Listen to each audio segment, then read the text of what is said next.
Hi dear student, प्रगत coaching classes के YouTube channel में मैं सुभाष सर आप सभी का स्वागत करता हूं। आज मैं पढ़ाऊंगा 9th क्लास की मैथ में प्रश्नावली संख्या पद्धति है। प्रश्नावली 1.5 है, कक्षा 9 की है। देखिए पहली सवाल पढ़ाने वाले हैं प्रश्नावली 1.5 की। पहली सवाल है, बताइए नीचे दी गई संख्याओं में कौन कौन परिमेय संख्या है और कौन कौन अपरिमेय संख्या है। ठीक, चलिए इसमें टोटल हमारे पास 5 सवाल हैं। ठीक है, 5 सवाल दिए गए हैं। पांचों में हमें ये देखना है कि बताना है परिमेय संख्या कौन है और अपरिमेय संख्या कौन है। ठीक है, चलिए हम पहली सवाल लेते हैं। पहली सवाल है 2 माइनस √5।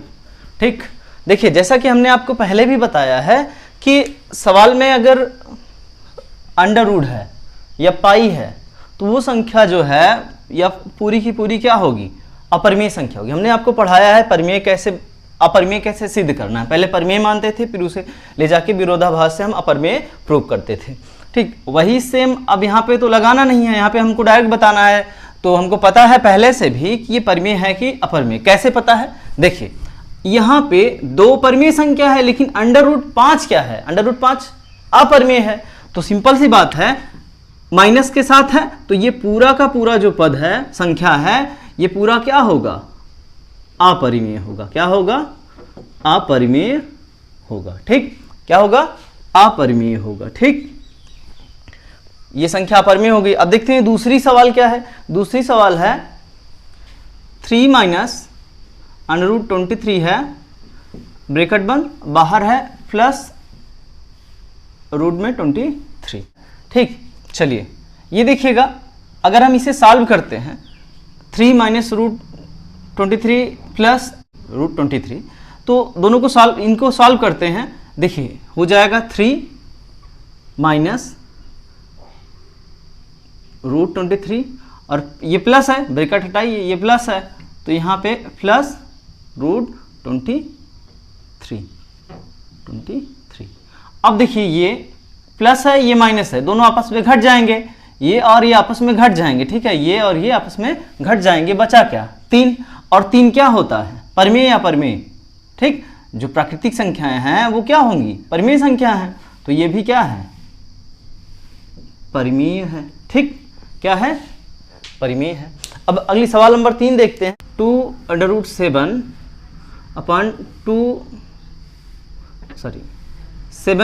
√7। इसको हम सॉल्व करते हैं। अब देखिए √7 से √7 कट जाएगा, बचा क्या, 2/7।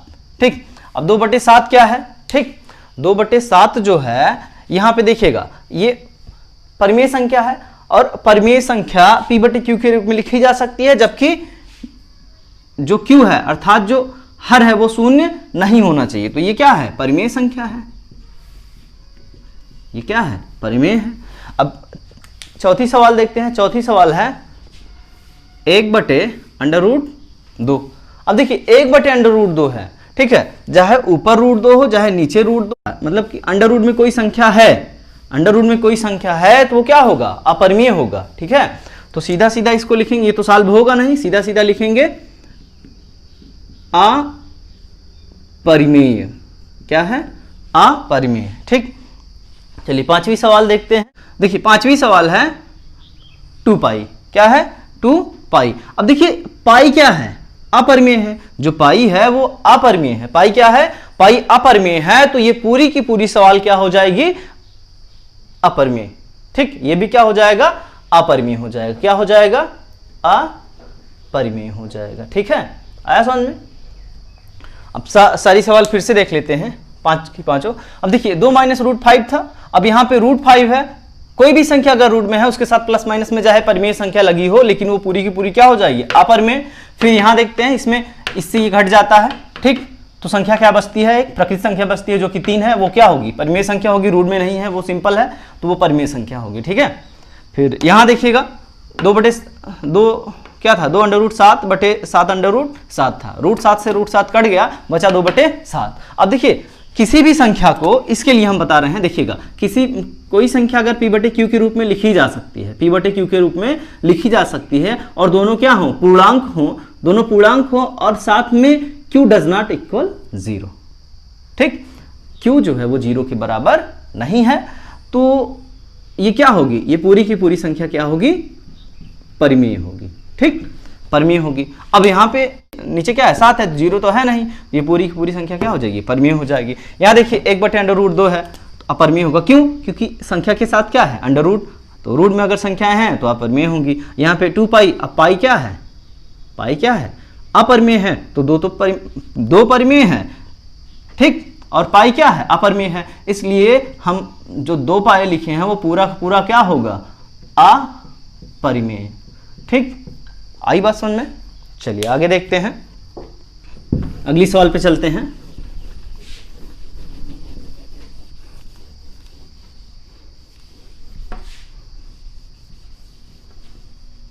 चलिए सवाल नंबर 2 देखते हैं। प्रश्न 2 है, निम्नलिखित व्यंजकों में से प्रत्येक व्यंजक को सरल कीजिए। ठीक, अब देखिए पहली सवाल है 3 + √3 और दूसरे ब्रैकेट में 2 + √2। अब देखिए पहली सवाल लेते हैं। ठीक, पहली सवाल लेते हैं, यहाँ पे सॉल्व करेंगे 3 + √3 और 2 + √2। अब देखिए इस प्रकार की सवाल कैसे सॉल्व करते हैं, जब दो ब्रैकेट में है। अब देखिए यहाँ पे इंटू होता है, ठीक है, तो इस ब्रैकेट में जितने अंक हैं, इस ब्रैकेट के जितने अंक हैं, दोनों में आपस में गुणा किया जाएगा। देखिए सबसे पहले हम क्या करते हैं, ये पहला अंक लेते हैं और इसको पूरा रखते हैं। ठीक है, तो बराबर का चिन्ह लगाइए, 3 और इसको पूरा रख लीजिए, 2 + √2, ये पूरा ले लिए। अब इसमें जो है फिर दूसरा लेते हैं। ठीक, प्लस, अगर प्लस है तो प्लस, माइनस है तो माइनस, √3 रखा हमने। अब इसको फिर से पूरा, 2 + √2। ठीक है, चलिए आगे देखते हैं। अब इसका गुणा हम यहाँ कराएंगे, 3 दूना 6 और इसके साथ गुणा हो जाएगा। अंदर ना मत कर दीजिएगा, नहीं तो 3 दूना 6 कर दो, यहाँ पे रख दो। ठीक है, नहीं, ये तो परिमेय संख्याएं थी, आपस में गुणा हो गई, और एक परिमेय एक अपरिमेय का गुणा आपस में नहीं किया जा सकता। ठीक है, वो वैसे ही रख उठेगी यहाँ पे। और √3 का 2 से करेंगे 2 √3 प्लस, अब देखिए ये आपस में गुणा हो जाएगा, 3 दूना 6। ठीक, अब यहाँ देखिएगा 6 प्लस, और ये 2 है, ये 3 है, ये 2 है, ये 3 है, गुणा नहीं होगा, मतलब जोड़ा भी नहीं जाएगा और ये भी नहीं जुड़ेगा, तो हमारा आंसर यहीं तक है। ठीक है, ये हमारा आंसर हो गया। ठीक, चलिए अगली सवाल पे चलते हैं। सवाल नंबर 2 देखेंगे कैसे सॉल्व करना है। ठीक है, सवाल नंबर 2 है, यहाँ पे ध्यान दीजिएगा। दूसरी सवाल हम सॉल्व करते हैं। दूसरी सवाल में है 3 + √3 × 3 - √3। अब यहाँ देखिएगा जो है 3 + √3, 3 - √3। आपको ये फार्मूला याद है, एक ब्रैकेट में a + b, दूसरे ब्रैकेट में a - b। ठीक, एक ब्रैकेट में a + b, एक ब्रैकेट में a - b, क्या हो जाएगा, a² - b², इसी का है, a² - b²। अब पहला अंक a होता है, दूसरा अंक b होता है, दोनों में सेम वही कंडीशन, पहला अंक a, दूसरा अंक b, ये a है, ये b है, अर्थात 3 का होल स्क्वायर करेंगे, फिर प्लस √3 का होल स्क्वायर करेंगे।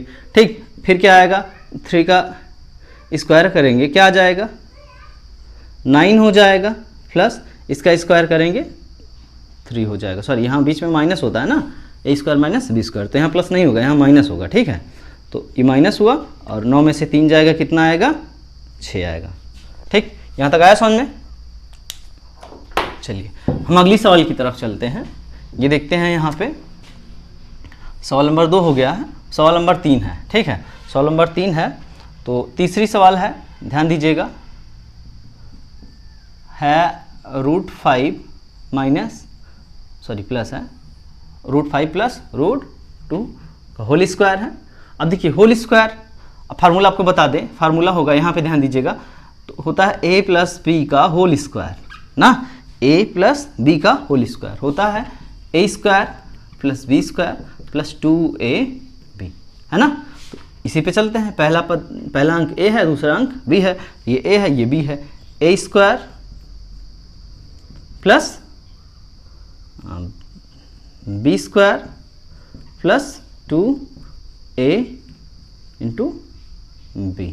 ठीक, अब इसको सॉल्व करते हैं, देखिएगा सॉल्व करेंगे तो ये हो जाएगा 5 ये हो जाएगा 2, क्योंकि स्क्वायर जो है रूट को हटा देता है, स्क्वायर रूट को हटा देता है, तो 5 और 2 हो गया, प्लस 2 का इनसे तो गुणा होगा नहीं, लेकिन इनका आपस में 5 दूना 10 गुणा हो जाएगा, ये 10 हो गया, बराबर क्या आएगा 5 2 7 प्लस अंडर रूट, सॉरी ये 5 2 7 प्लस 2 है, प्लस 2 अंडर रूट 10। ठीक, ये हमारा आंसर हो गया। चलिए अगली सवाल चलते हैं। सवाल नंबर 4 यहाँ देख लेते हैं। देखिएगा, एक ब्रैकेट में है अंडर रूट 5, दूसरे ब्रैकेट में अंडर रूट 2, फिर root 5 minus root, sorry plus है, प्लस रूट 2, ये हो गया। अब देखिए फिर ये वही बना है, एक ब्रैकेट में a माइनस बी, एक ब्रैकेट में a प्लस बी, अर्थात कौन सा फार्मूला लगेगा, a square minus B square वाला फार्मूला लगेगा, है ना, a square minus B square. अब देखिए जब रूट है उसके ऊपर स्क्वायर लगा है, तो जो स्क्वायर होता है रूट को हटा देता है, ठीक है। उसके बाद फिर यहाँ पे स्क्वायर लगा है, अंदर रूट 2 आएगा, 2 हुआ, 5 में से 2 जाएगा 3, ये हमारा आंसर हो गया। ठीक, ये था सवाल नंबर 2, सरल करने की विधि आपको हमने बता दिया। ठीक, चलिए आगे देखते हैं। प्रश्न 3 है, आपको याद होगा कि पाई को एक वृत्त की परिधि मान लीजिए, ठीक है, वृत्त की परिधि ब्रैकेट में है मान लीजिए c, और उसके व्यास ब्रैकेट में है मान लीजिए d के अनुपात से परिभाषित किया जाता है, अर्थात पाई बराबर c बाई डी। ठीक, पाई बराबर c बटे डी है, तो यह इस तथ्य का अंतर्विरोध करता हुआ प्रतीत होता है कि पाई अपरिमेय है। इस अंतर्विरोध का निराकरण आप किस प्रकार करेंगे?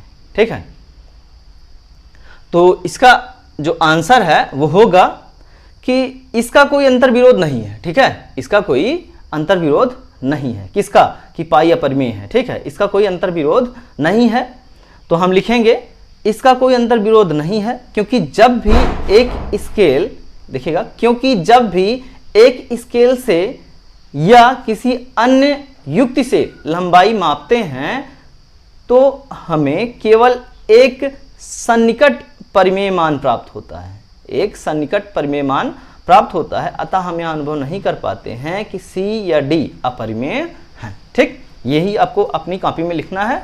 ओके, सवाल नंबर 3 आपकी कंप्लीट होती है।